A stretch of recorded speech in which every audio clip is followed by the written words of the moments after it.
আমরা কিন্তু আজকে শীতের পিঠা খাবো। নতুন বছর প্রথম দিন বলে কথা, তাই তোমার পছন্দের হাঁস নিয়ে এসেছি। এবার আমরা পটকা ফুটাবো।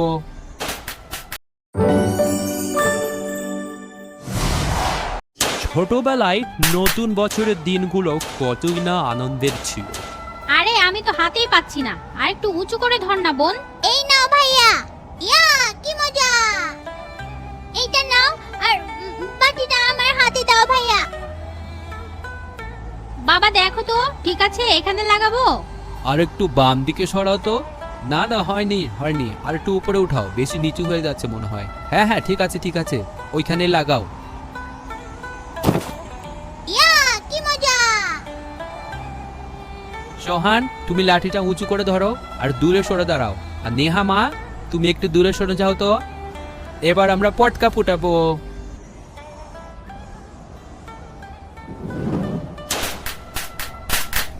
ইয়া কি মজা।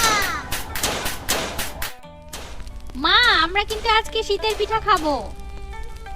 হ্যাঁ, তোমার মা শুধু পিঠা বানায়নি, নতুন বছর প্রথম দিন বলে কথা, তাই তোমার পছন্দের হাঁস নিয়ে এসেছি। হাঁসের গোস্তও রান্না করেছে। ছোটবেলার দিনগুলো সত্যি অনেক সুন্দর ছিল। তখন ছোট বাচ্চাদের হাতে মোবাইল ছিল না। এখনকার সব বাচ্চারা আনন্দ বিনোদন সবকিছুই তাদের মোবাইল জুড়ে। দিনরাত মোবাইল নিয়ে পড়ে থাকে সবাই। কিন্তু তখনকার যুগে বিনোদন মানেই একসাথে সবাই খেলাধুলা করা, একসাথে আড্ডা দেওয়া। আপনাদেরকে মনে পড়ে ছোটবেলার সেই নববর্ষের প্রথম দিনগুলো?